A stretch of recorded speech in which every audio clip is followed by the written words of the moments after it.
In 4 years at Seoul Central Medical, Dr. Kang Do-yoon had never once voluntarily spoken to a woman about anything that wasn't written in a patient chart. Not because he was rude, not because he was awkward, but because nothing, not beauty, not brilliance, not tears, not desperation, had ever given him a reason to. He had rejected a scrub nurse who slid a note under his locker door on a Tuesday. He had rejected the chief of radiology at the hospital gala, a woman so stunning that 3 attending physicians nearly walked into walls watching her cross the room. He had stood in the parking structure at midnight while a crying resident told him she'd turned down a fellowship in Paris because she couldn't bear to leave him. And he had felt nothing. Not guilt, not flattery, not even discomfort. Just the quiet, clinical certainty that whatever switch was supposed to flip inside a man when a beautiful woman looked at him that way, his had simply never been installed. 32 years, not one flicker. So on the Thursday morning that Kang Do-yoon set down his coffee, crossed the entire length of the 4th floor surgical wing, and stopped in front of a woman he had only known for 11 days, every single person who witnessed it went completely, absolutely still. She had her back to him. She was reviewing scans at the light board, her natural hair pinned back, her posture so straight and certain it looked carved into the room. She hadn't noticed him yet.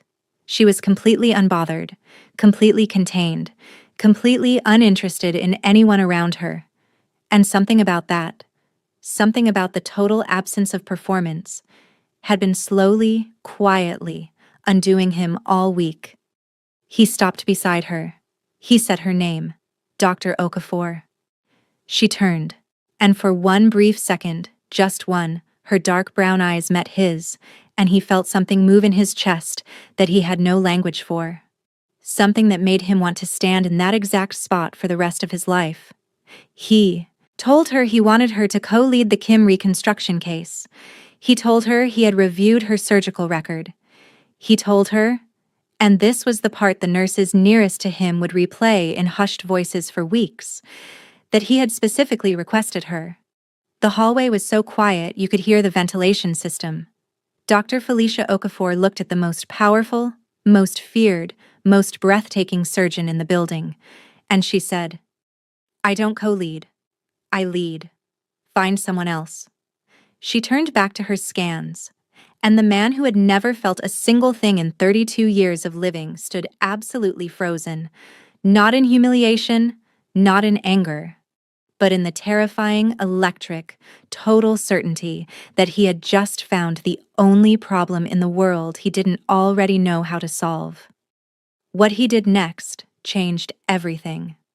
And what she didn't know yet, what none of them knew, was that the hospital she was standing in, the floor beneath her feet, the very badge around her neck, all of it belonged to him. Subscribe to see how this unfolds, and comment where you're watching from. I would love to say hello to you, just to know how far our story is going. Nurse Cho later said it felt like watching a building settle after an earthquake. Everything still standing. Everything changed. Nobody moved for a full 3 seconds after Felicia turned back to her scans. Not the 2 nurses at the station.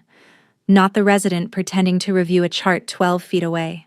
Not the orderly who had stopped mid-push with a supply cart and was now frozen in the corridor like he'd been paused by remote control. They were all watching Do-yoon. He stood at the light board. His coffee was still in his hand, still hot, a thin thread of steam rising from the cup into the recycled hospital air. His face was doing nothing. That was the thing people kept describing afterward when they tried to explain it to anyone who hadn't been there. His face was doing nothing, and somehow that was the most alarming part, because Kang Do-yoon's face always did nothing. Blank was his default. Cold was his register. But this nothing was different. This was the nothing of a man who had just had something happen to him that his entire nervous system was still in the process of categorizing. He looked at the back of her head.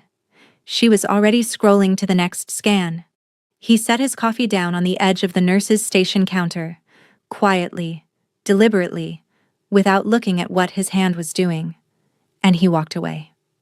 The ward exhaled, And then, because this was Seoul Central and its staff had the collective memory of a very invested Greek chorus, the whispers started before he'd even reached the elevator.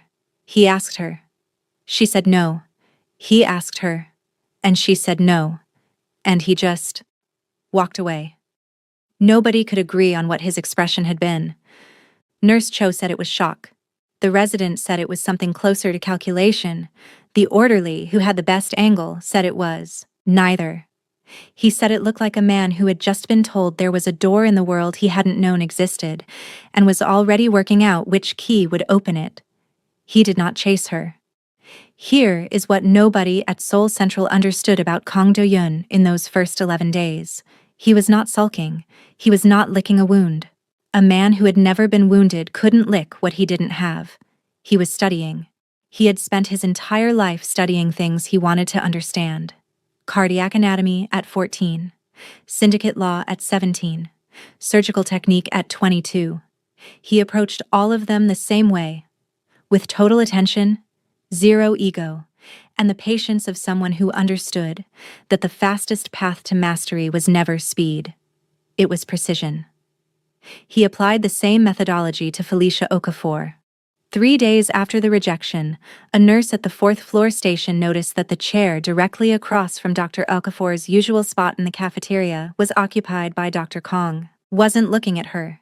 He was reviewing patient files, his coffee untouched beside him, his expression exactly as unreadable as always. But he was there, and he stayed for the full length of her lunch break and left exactly 2 minutes after she did. By the end of the week, there was a running list. He sat in the physician's lounge on Monday at the precise hour she always took her afternoon break.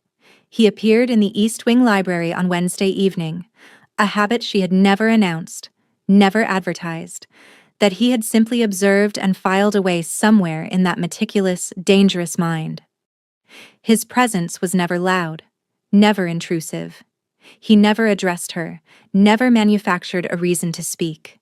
He simply existed nearby, steady and immovable, like weather. She knew. Of course she knew. She was not a woman who missed things, but knowing and having proof were different instruments.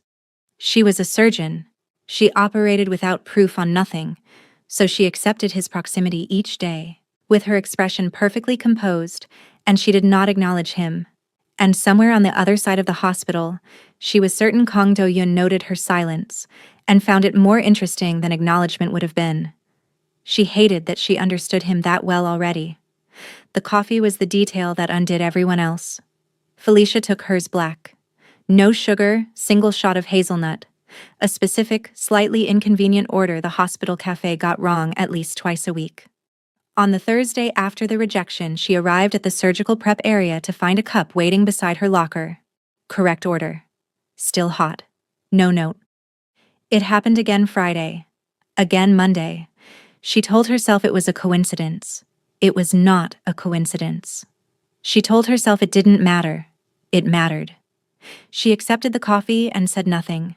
And in the silence of that acceptance, something very small and very stubborn began, quietly, against her better judgment, to shift. Then the pileup happened, and everything changed.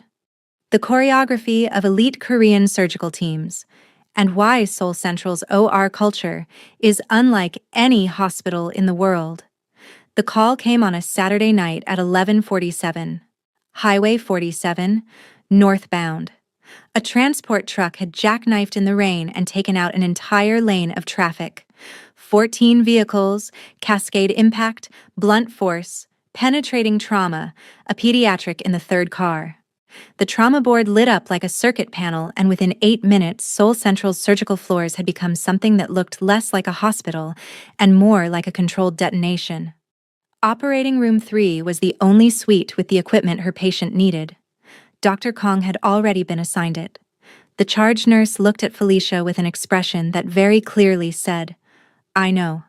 I'm sorry. There is no other option on this earth."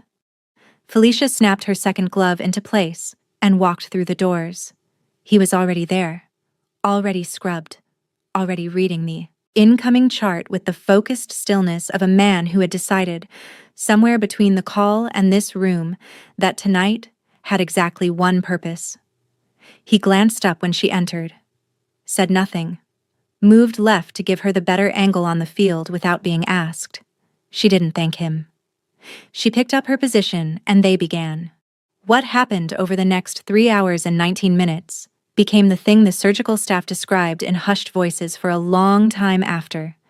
Not in press releases, not at conferences, but in the particular reverent quiet that doctors reserve for things they witnessed and don't have the vocabulary to fully explain. They didn't speak the way most surgical teams spoke. No redundant instructions, no negotiations over territory or technique. Felicia would shift her weight slightly left, and Do-Yun was already repositioning the overhead light before she reached her new angle. He would pause a half-beat in his suture line, and she was already adjusting the chow retractor. Without being told, without looking up, as if she had read something in the quality of his stillness and responded to it like a language she had always known. The scrub tech told the anesthesiologist afterward that it felt like watching two people who had trained together for a decade. The anesthesiologist, who had worked with Do-Yun for 6 years and had never once seen him synchronize with another human being, said nothing in response. He just nodded. They closed the patient at 3:14 in the morning. Vitals stable. Blood loss within margin. Do-Yun peeled back his first glove and looked at her across the table. Not with triumph, not with the arrogance of a man requiring credit. Just looked at her. The way you look at something you have been trying to understand and have finally, partially, begun to. Felicia looked back. Brief. Controlled. Then she turned and pushed through the scrub room door, because the alternative was standing there looking at him for longer than she could justify to herself. She should have kept walking. She didn't. She made one critical error in that scrub room. She didn't leave fast enough. The ventilation worked poorly at this hour. Steam from the sinks collected near the low ceiling, and the fluorescent lights gave everything a slightly unreal quality.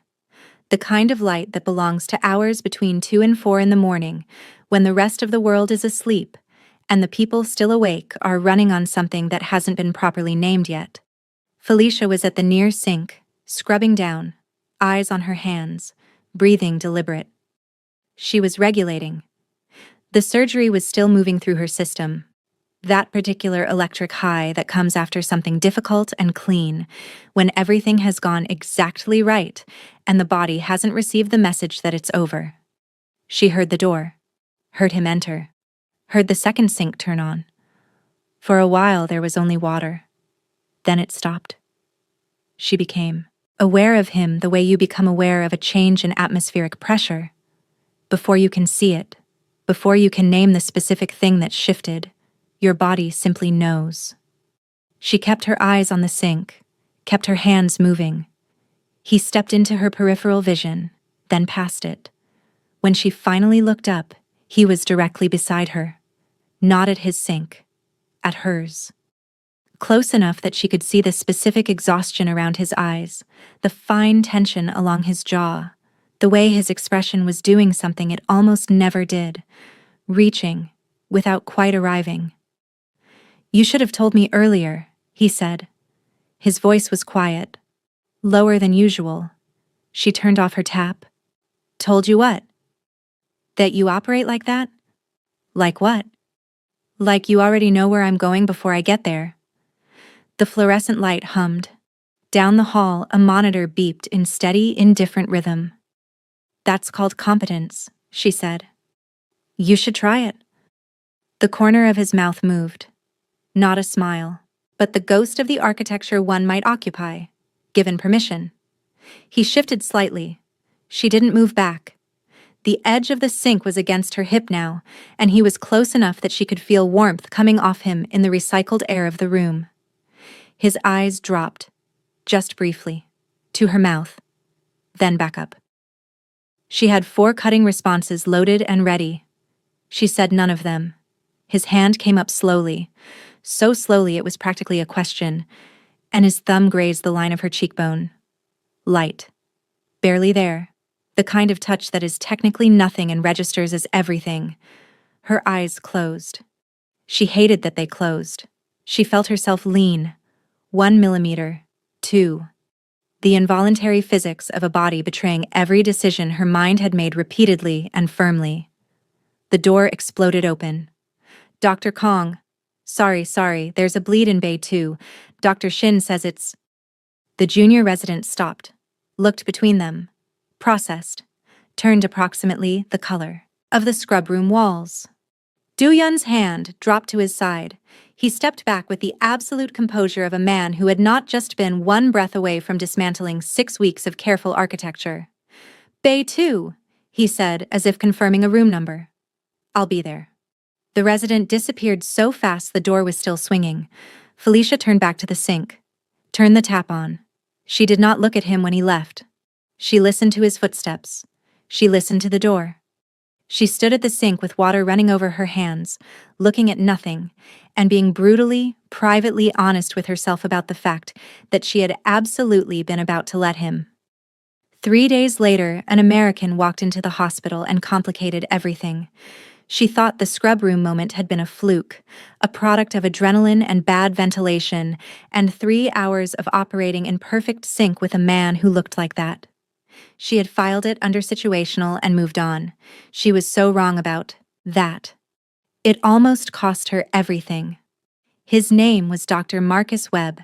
He arrived with a visiting fellowship badge, a Johns Hopkins research portfolio, and the particular easy confidence of a man who had been called charming so many times he'd stopped performing it. It had simply become his resting state. He noticed Felicia at morning rounds. By afternoon, he had materialized twice. Once outside the cath lab with a question about her bypass repair paper, once in the physician's lounge with 2 coffees, one of which he offered her with a smile that was, objectively, very good. She didn't encourage it, but she didn't shut it down with the efficiency she used on most people, because Marcus Webb was harmless and interesting, and she was, beneath all her self-possession, a human woman who occasionally appreciated being seen as a person rather than a title. She did not notice Do-Yun in the doorway of the lounge. She found out later. A nurse who had been watching, because this was Seoul. Central and its staff had the observational commitment of people whose lives depended on reading rooms correctly, told her. He'd stood there for 11 seconds, then turned and walked away. He hadn't looked angry, the nurse said. He'd looked interrupted. Felicia filed this, said nothing. The stairwell happened the next afternoon. She was between the 5th and 6th floors, 4 minutes before a consult, and Do-Yun appeared from the landing below and stopped directly in her path. Dr. Webb, he said. She tilted her head. Is there a question in there? He's been following you around this hospital for 2 days.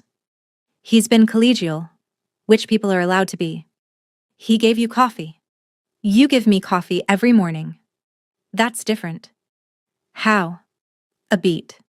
He looked at her the way he sometimes did, like she was a problem he hadn't anticipated and couldn't stop thinking about. Because I'm not doing it to get something from you. You're doing it to get something from me. No. His voice dropped just slightly, the way it did when he meant something precisely. I'm doing it because you take it black with hazelnut and the cafe gets it wrong, and I don't want your morning to start badly. That's not the same thing as what he's doing. She stared at him. He seemed, for one brief moment, as surprised as she was by what had just come out of his mouth. Do-Yun?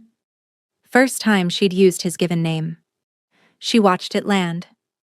I've been managing men who want things from me since medical school. I don't need you monitoring my colleagues. I know you don't need me to. A pause. That's not why I'm standing here. Then why are you standing here? The stairwell was quiet. A door opened and closed somewhere above them. She could see him choosing, the precise moment he selected honesty over composure. Because I have wanted nothing, he said, for 32 years. Not one thing, not one person, nothing enough to move toward it. And then you told me no at that light board, and I have not had a single uninterrupted thought since. Even. Factual. As though reading a diagnosis. So when I watch another man stand in your space and smile at you, I don't behave well. I apologize for that. I'm not apologizing for what I just told you. She didn't move. Her hand was on the railing. He waited. I'm going to be late for my consult, she finally said. I know. She walked past him. 3 steps up, she heard him say quietly, almost to himself. He gets the coffee order wrong. She didn't answer, but she didn't tell him to stop sending his own either. 6 days later, a man arrived on a gurney and took everything apart. Here is what she didn't know about the world Do-yoon moved through. In that world, the most dangerous men never look dangerous. They look like the most composed person in any room. They look like someone who has never once been surprised. They look, in other words, exactly like a senior cardiothoracic surgeon at an elite Seoul hospital. The disguise was never a disguise. It was just the other half of who he was. The man came in on a gurney at 9 in the evening, and everything about him was wrong. Felicia knew it the moment she stepped into the trauma bay. The wound pattern was wrong, not the jagged, irregular damage of an accident, but something clean and deliberate, familiar to anyone who'd done a trauma rotation in a city with organized crime. The men who'd brought him were wrong. 3 of them. None in medical capacity, hovering at the bay's edges with the particular stillness of people professionally trained not to be noticed. The patient himself was wrong. Late 30s, no ID, a body that underneath the blood showed the dense, functional musculature of someone whose life had long required it. She stabilized him. She worked. She did not ask the questions she was already assembling. She was finishing her assessment when the trauma bay doors opened. She heard the room change before she turned. That specific hush when something enters a space and reconfigures it. When the air pressure shifts, and every person in the vicinity recalibrates without being told. She turned. Kang Do-yoon was not wearing his white coat. He was wearing a suit. Charcoal. Perfectly cut. Not a single concession to the fact that it was 9 in the evening. His shirt was dark. His tie was dark. Behind him, 2 men. Not hospital staff. Not doctors. They stood with their hands clasped and their eyes moving across the room in the measured, systematic sweep of people whose job was to identify problems before they arrived. The trauma team went very still. Do-yoon crossed to the gurney. He looked at the man on the table, and something moved across his face. Not concern exactly, but something in that territory. Something carrying the weight of obligation and history, and a life running entirely parallel to the one he performed here every day. He looked up at Felicia, and in that moment she understood. Not partially, not approximately, but completely, with the clarity of cold water, that she had been operating on someone who belonged to him. That the men at the edges of the room answered to him. That the suit and the guards and the authority radiating off him like a frequency were not anomalies. They were the truth. Everything else had been the costume. She looked at him for a long moment. Then she looked at her patient. At her chart. Then she said, in the calm professional voice she used when she needed everyone focused, I need the bay cleared except for essential surgical staff. Now. The non-hospital personnel moved to the perimeter. The team reoriented. The work continued. She did not look at Do-yoon again during the procedure. But she felt him there, standing at the edge of the room in his dark suit, watching her save the life of a man whose wounds told a story she now understood entirely. And she was aware, with a precision she deeply resented, that some part of her had already been bracing for this, had already known. When the patient was stable, she stripped her gloves and walked out without a word. In the utility hallway, antiseptic and recycled air and harsh fluorescent truth, she stood with her arms crossed and waited. He came through 30 seconds later. The suit looked different in this light, less like power, more like evidence. How much of it is real, she said. The medicine is real. And the rest? A pause that lasted exactly long enough to confirm everything. I run something. something that existed before I was born, that I inherited, that I have not yet found a way to. He stopped. It is not the part of my life that is in this hospital. But it's in your hospital, because I operate in your hospital. She held his gaze. You own this building. Yes. The man on that table. Was that the first time you've sent someone to me? The pause was very small, but it was there. She nodded slowly. Right. Felicia. I need you, she said. Me, quietly. To not be in my eyeline for a while.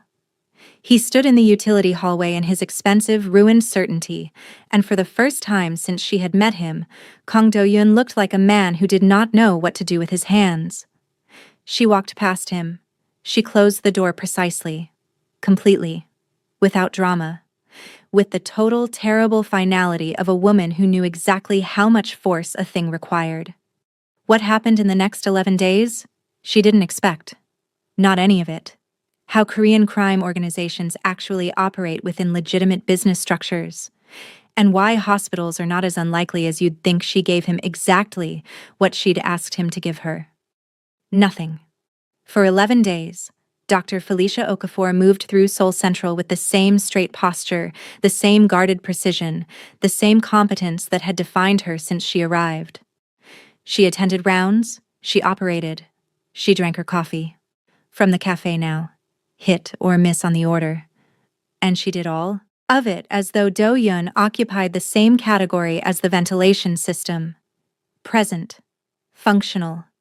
Beneath active notice. He honored it.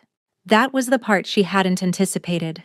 A man who had learned to express devotion through perfect coffee and calibrated proximity was not going to collapse her boundaries by arguing against them. He didn't seek her out. Didn't engineer run-ins.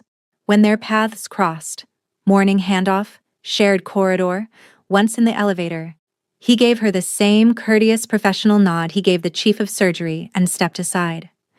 He was so correct about it that it was almost infuriating.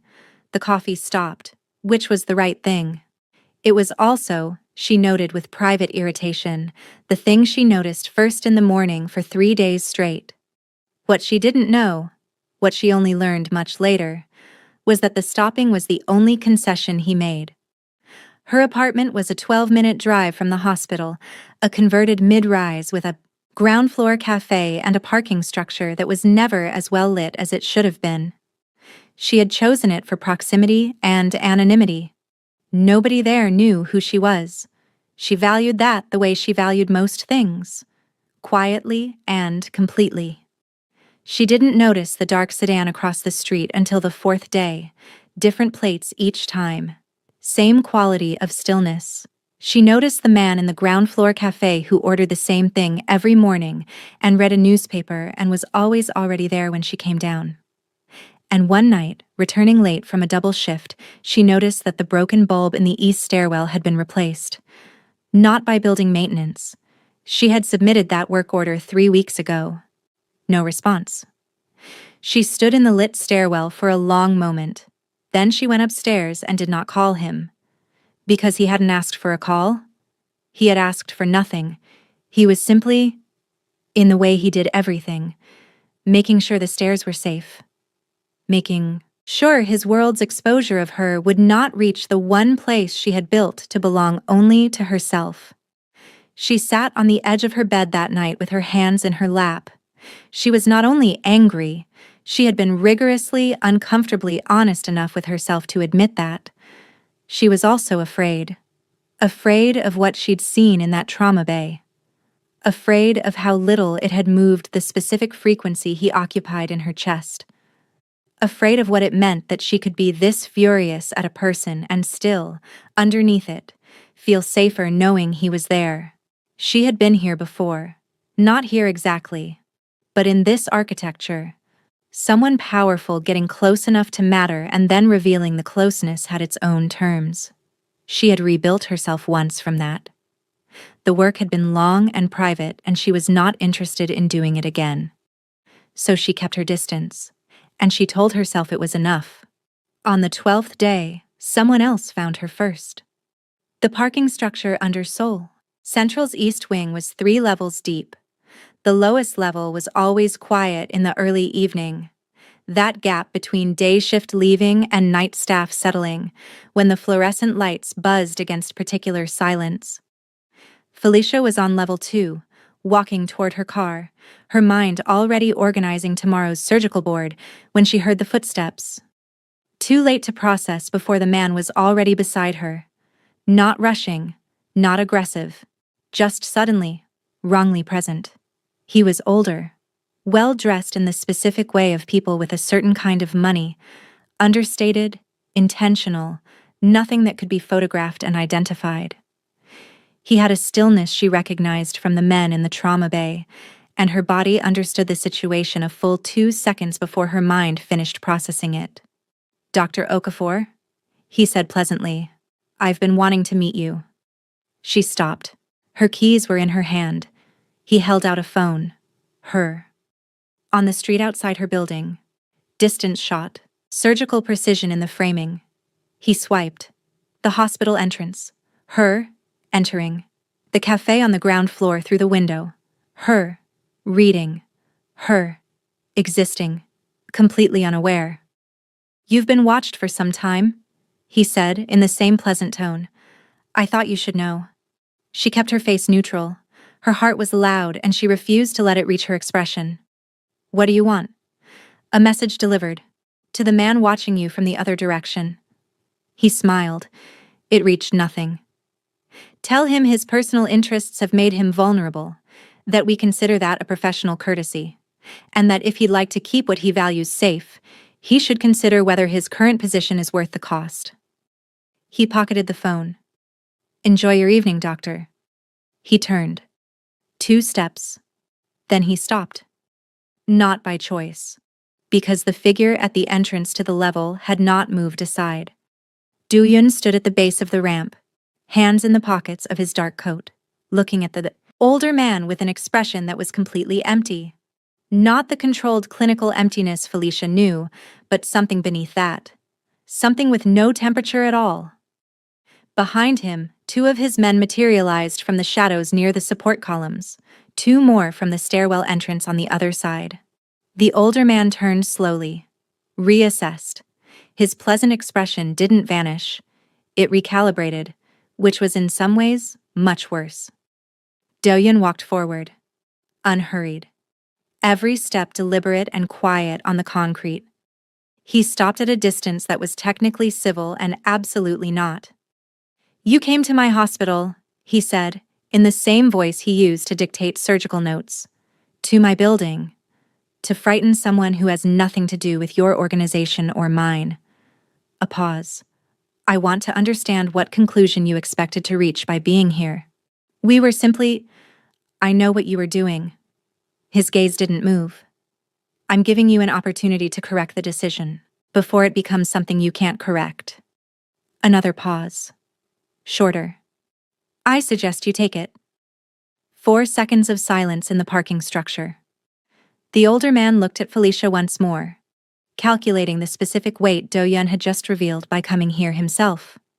Then he nodded once and walked toward the exit. His men fell in behind him. Their footsteps faded up the ramp. Gone. Do-Yun turned toward her, the expression he reserved for her. Open, careful, pained. He assessed her the way he assessed patients: eyes, posture, hands, breathing. "Are you hurt?" "No." Her voice was level. "You've had people on my street?" "Yes." "For how long?" "Since the man came into your trauma bay." 12 days. 12 days of distance she had drawn, and he had honored completely, and for every one of those days he had been quietly, invisibly making sure she was safe. Without asking for a single thing in return. She had a specific, well-maintained framework for what powerful men did with their protection. It didn't look like this. It didn't look like silence and replaced light bulbs and 4 armed men dissolving back into shadows the moment the threat had passed. "You should have told me," she said. "You asked me not to be in your eye line." His voice was quiet. "I wasn't." She turned and walked to her car.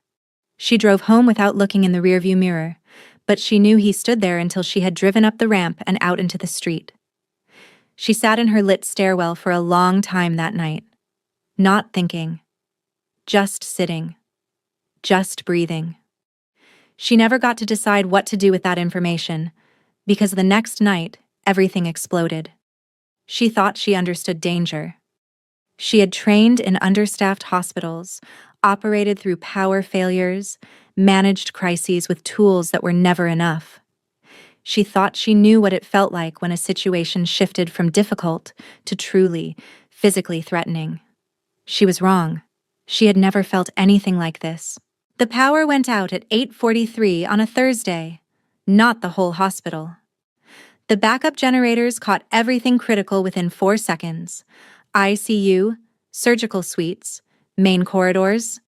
But the East Wing's 4th floor, Felicia's ward, her cardiac unit, 3 post-op patients and 2 pending consults, went dark in a way the generators didn't fully correct. Secondary systems only. Reduced visibility. The kind of targeted outage that someone who understood hospital infrastructure had designed from the outside. She understood it in the first 30 seconds. Not a fault. A choice. She was already moving to her patients before the emergency lighting finished flickering on. Nurse Park was at the station on the radio. 2 staff were pulling crash carts to manual positions. They were good. They were fast. Felicia moved through the ward, checking vitals, calm and sequential. Whatever was happening outside this ward, inside it, she was the attending, and her patients needed her to be exactly that. She heard the maintenance access door first. Badge restricted. Never used by clinical staff.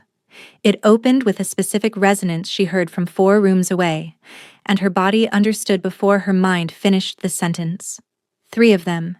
She saw them when she stepped into the corridor, moving fast toward the nursing station, dressed in clothing designed to look like maintenance and not quite managing it. One saw her and altered course. Nurse Park made one sound and went silent in the way of someone who had been told to be silent. Felicia took 3 steps backward into the supply room and pulled the door almost closed. Her phone had no signal. They'd blocked it, she realized, because this had been planned down to the infrastructure. She pressed her back to the wall beside a shelf of surgical dressings and breathed through her nose and thought with total clarity about what she had and what she didn't. Footsteps in the corridor. Then, from the elevator bank, the main elevators which required key override. A chime. Voices. Different voices. The clipped rapid Korean of men who had trained for exactly this. Then impact. Movement. The sounds of a corridor being cleared with professional, systematic efficiency. 3 minutes. Maybe 4. The supply room door opened. Do-Yun stood in the doorway. Suit again. Or a different one. It didn't matter. A tear at the shoulder. Something like concrete dust on the lapel. His hair disturbed. His hands at his sides. She looked at his hands, then at his face. He looked back at her. The open expression, rawer now, closer to the surface than she had ever seen it. Behind him in the corridor, his men moved with quiet authority. A radio, distant sirens, the hospital's emergency alarm beginning to build. He stepped into the supply room and crossed to her. And then, in a motion she had not anticipated from a man of his particular architecture, he went to his knees. Right there on the supply room floor, in his ruined expensive suit, he sank down and dropped his head. The posture of a man who had run out of everything. "Don't," he said, his voice rough in a way she had never heard from him. "Please don't look at me like that." "Like what?" Her voice came out quieter than she intended. "Like I'm exactly what I've been afraid you'd decide I am."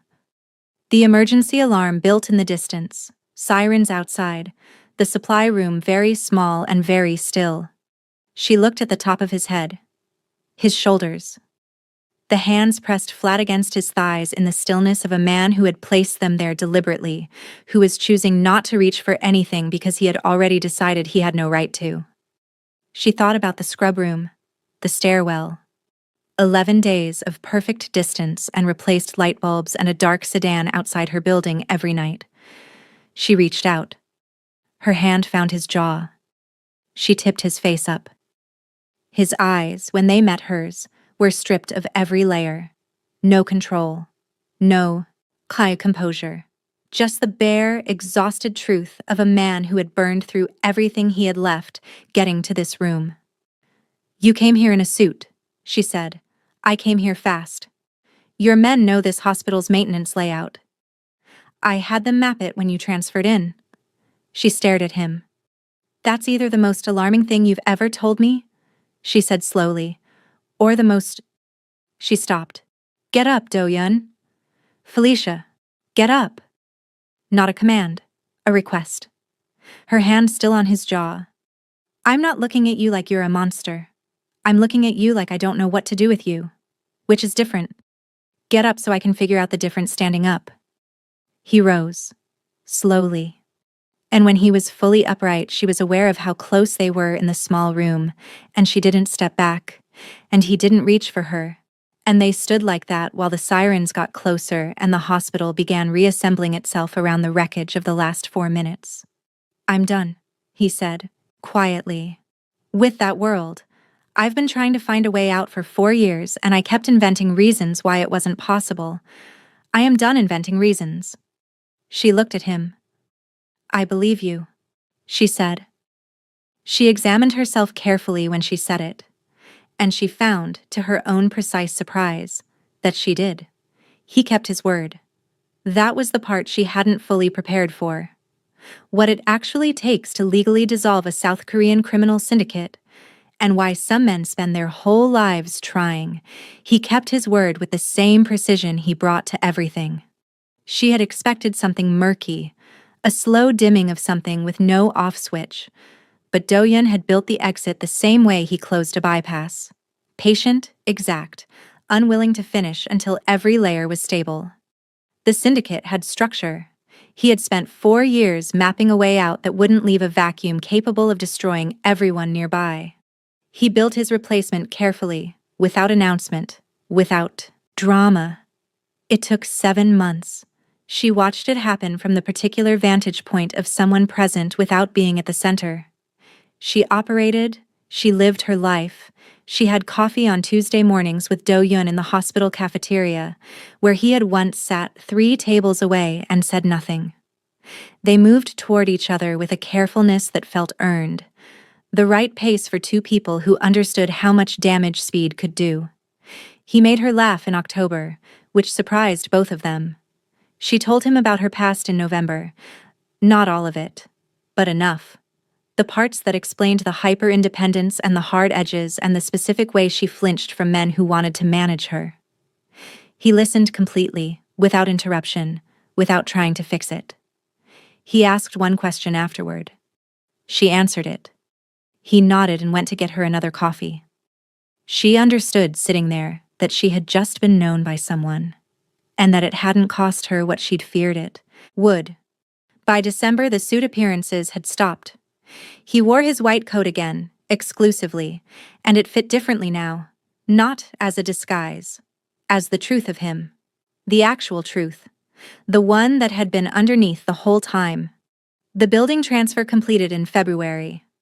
Filed through 3 holding structures, none leading back to Seoul Central or to him. On a Thursday in March, he found her between rounds. "I need you to come somewhere tonight, after your shift." She looked at him over her chart. "Request or summons?" "Request. Please." She went.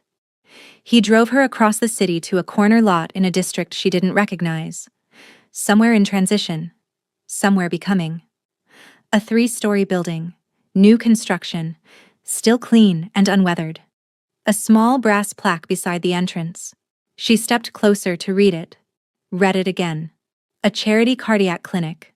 The kind of facility that served patients who moved through the gaps in Seoul's tiered hospital system, the ones who needed cardiothoracic care and couldn't access it. Fully staffed. Endowment funded. Operational in 2 weeks. She turned and looked at him. "You built this," she said. "I had a reason to build something," he said simply. She turned back to the plaque. She was doing the things she did when managing something large. Breathing carefully, keeping her expression organized.